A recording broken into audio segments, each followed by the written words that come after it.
নমস্কার বন্ধুরা, welcome to Shampa's kitchen. শম্পার রান্নাঘরে আপনাদের সকলকে স্বাগত জানাই। আমার রান্নাঘরে পেয়ে যাবেন 700টিরও বেশি বাঙালি, অবাঙালি, দেশি বিদেশি রান্নার সহজ রেসিপি। শুধু ইউটিউবে গিয়ে সার্চ করুন শম্পাস কিচেন, আর অবশ্যই আমার চ্যানেলটিকে সাবস্ক্রাইব করে নিন, আর বেল নোটিফিকেশনটা ক্লিক করে অল অপশনটাকে সিলেক্ট করতে ভুলবেন না। তাহলেই আমার শেয়ার করা সমস্ত নতুন রেসিপির আপডেট সবার আগে আপনার মোবাইলে পৌঁছে যাবে। তাহলে চলুন দেখে নিই আজকে আপনাদের জন্য কী রেসিপি নিয়ে এসেছি আর সেটা কত সহজে তৈরি করছি। শম্পাস কিচেনের পিঠে পুলি উৎসব স্পেশাল আজকের রেসিপি বাংলাদেশের খুবই বিখ্যাত ট্র্যাডিশনাল বিবিখানা পিঠা। এই পিঠা নামে যেমন সুন্দর, দেখতেও ততটাই আকর্ষণীয়, আর খেতে খুবই সফট আর মজার হয়।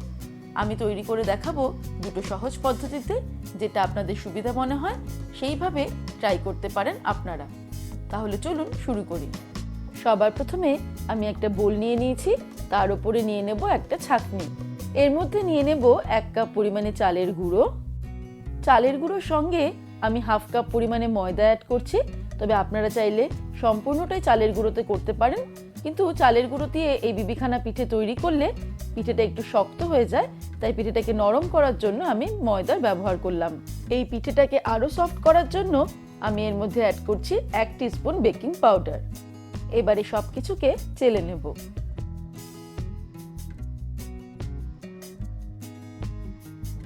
সব কিছুকে ভালো করে চেলে নিলাম।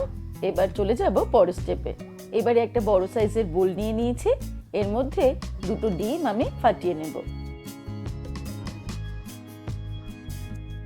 ডিমগুলো যদি ফ্রিজে থাকে তাহলে কিন্তু কিছুক্ষণ আগে ডিমগুলোকে বের করে এটাকে রুম টেম্পারেচারে নিয়ে নিতে হবে।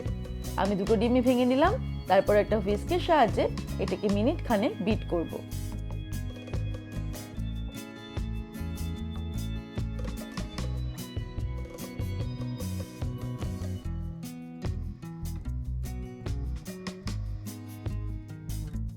এক মিনিট ডিমটাকে ভালো করে বিট করে নিলাম।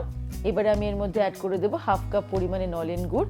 আপনারা চাইলে খেজুরের গুঁড়ও ব্যবহার করতে পারেন। নলেন গুড়ের সঙ্গে অ্যাড করে দেব 1/4 কাপ পরিমাণে চিনি, তবে মিষ্টিটা আপনারা নিজেদের স্বাদ অনুসারে অ্যাড করবেন। আবারও এটাকে আমি বিট করব কিছুক্ষণ, যতক্ষণ না চিনিটা সম্পূর্ণ এই মিশ্রণের মধ্যে গুলে যাচ্ছে।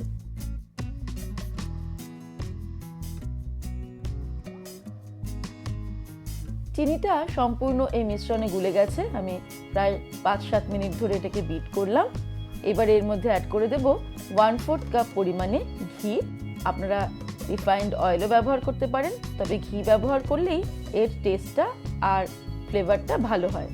আর দিয়ে দিচ্ছি 1/4 টিস্পুন এলাচের গুঁড়ো। তারপর আবারও 2-3 মিনিট আমি ভালো করে এটাকে বিট করব।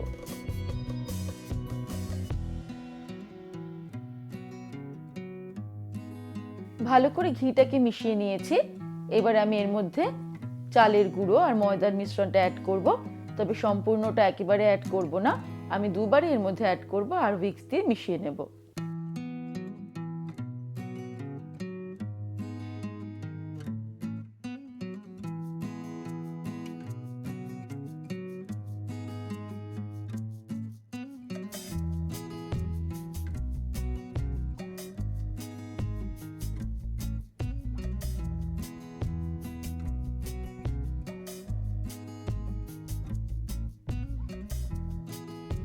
চালের গুঁড়ো আর ময়দার মিশ্রণটা ভালো করে মিক্স করে নিয়েছি। এবার আমি এর মধ্যে দিয়ে দেব হাফ কাপ পরিমাণে কোরানো নারকেল আর 1 কাপ পরিমাণে দুধ। এই দুধটা আমি 2 কাপ দুধ নিয়ে ভালো করে ফুটিয়ে 1 কাপ করে নিয়েছি, অর্থাৎ ঘন দুধই ব্যবহার করতে হবে। তারপর সব কিছুকে ভালো করে মিশিয়ে নিলেই বিবিখানা পিঠের ব্যাটার আমাদের রেডি হয়ে গেল। এবারে আমি একটা ছোট সাইজের অ্যালুমিনিয়ামের কানা উঁচু বাটি নিয়ে নিয়েছি। এর মধ্যে নিয়ে নেব কিছুটা পরিমাণে ঘি। তারপর একটা ব্রাশের সাহায্যে ভালো করে ঘিটাকে বাটির ভেতরে চারিদিকে ব্রাশ করে নেব।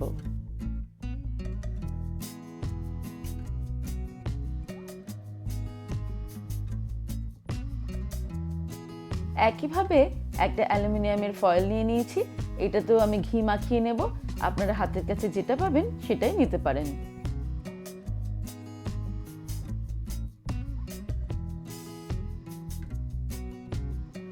এবারে আমি এই বাটির মধ্যে ব্যাটারটাকে ঢেলে নেব। তবে ব্যাটারটা কিন্তু আমাদের একদম ভর্তি করলে চলবে না, কিছুটা অংশ ফাঁকা রেখে ব্যাটারটাকে ভরতে হবে।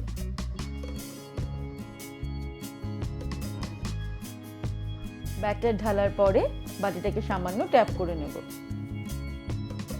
একইভাবে আমি অ্যালুমিনিয়াম ফয়েলের মধ্যেও ব্যাটারটাকে ঢেলে নিচ্ছি, তারপরে সামান্য ট্যাপ করে নেব।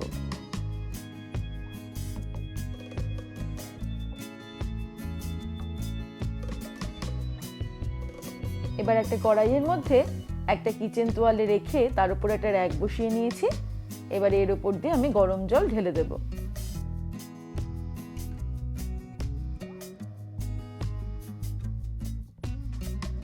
এবারে আমি ফ্লেমটাকে হাইতে করে এর মধ্যে বাটিটাকে বসিয়ে দেব খুব সাবধানে। খেয়াল রাখতে হবে যাতে জলের মধ্যে বাটিটা খুব সামান্য ডুবে থাকে। তারপর একটা ঢাকনা দিয়ে বাটিটাকে ঢেকে দেব। তারপরে কড়াইটাকেও ঢেকে দেব ঢাকনা দিয়ে, আর ঢাকনার ছিদ্রটাকে বন্ধ করে দিতে হবে। এইভাবে হাই ফ্লেমে 5 মিনিটের জন্য আমাদের রান্না করতে হবে। তারপর ফ্লেমটাকে কমিয়ে দিয়ে 1 ঘন্টা রান্না করব। 1 ঘন্টা পর থেকে চেক করতে হবে যে পিঠেটা তৈরি হলো কিনা। অন্যদিকে অ্যালুমিনিয়াম ফয়েলটা আমি ওটিজিতে ঢুকিয়ে দিচ্ছি। 180 ডিগ্রি সেলসিয়াসে আমি এটাকে 45 মিনিটসের জন্য বেক করব, তারপর চেক করব। ওটিজিতে বিবিখানা পিঠেটা তৈরি হতে 1 ঘন্টা সময় লাগলো। 45 মিনিটস পরে আমি চেক করেছিলাম, কিন্তু তখন কাঠি ঢুকিয়ে দেখেছি কাঠির গায়ে কিন্তু এই ব্যাটারটা লেগে এসেছিল, কাঠিটা পরিষ্কার বের হয়নি। তাই আমি আরও 5 মিনিট অন্তর অন্তর চেক করে দেখলাম 1 ঘন্টা সময় লাগলো পিঠেটা রেডি হতে। এদিকে কড়াইতে বিবিখানা পিঠেটা তৈরি হতে প্রায় 1.5 ঘন্টা সময় লাগলো। 1 ঘন্টা পর থেকেই আমি 10 মিনিট অন্তর অন্তর চেক করে দেখেছি। এটা 1.5 ঘন্টা সময় নিল একদম পারফেক্ট রেডি হতে। বাটিটা সামান্য ঠান্ডা হলে আমি একটা ছুরির সাহায্যে প্রথমে চারিদিকটা ছাড়িয়ে নেব, তারপর খুব সহজেই এটাকে ডিমোল্ড করে নেব।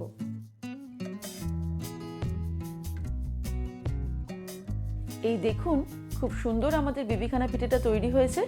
আমি দুটো পিঠেতেই সামান্য নারকেল কোড়া ছড়িয়ে দিয়ে গার্নিশ করে দেব। তারপর চলুন এটা কেটে দেখি। এই দেখুন খুব সহজেই তৈরি হয়ে গেল বিবিখানা পিঠে। এটা দেখতে যতটা সুন্দর হয়েছে, খেতে ততটাই দুর্দান্ত লাগবে। এই শীতে পিঠে পুলির মরশুমে অবশ্যই একবার ট্রাই করে দেখতে পারেন বাংলাদেশের এই বিখ্যাত বিবিখানা পিঠের রেসিপি। তাহলে দর্শক বন্ধুরা, আজকের এই রেসিপি আপনাদের কেমন লাগলো আমাকে ভিডিওর নিচে কমেন্ট সেকশনে কমেন্ট করে জানাবেন। ভালো লাগলে লাইক করার অনুরোধ রইল, আর বন্ধুদের সঙ্গে কিন্তু অবশ্যই শেয়ার করুন। ভালো থাকবেন, সুস্থ থাকবেন। আমি আবার হাজির হব নতুন নতুন রেসিপির সঙ্গে। নমস্কার।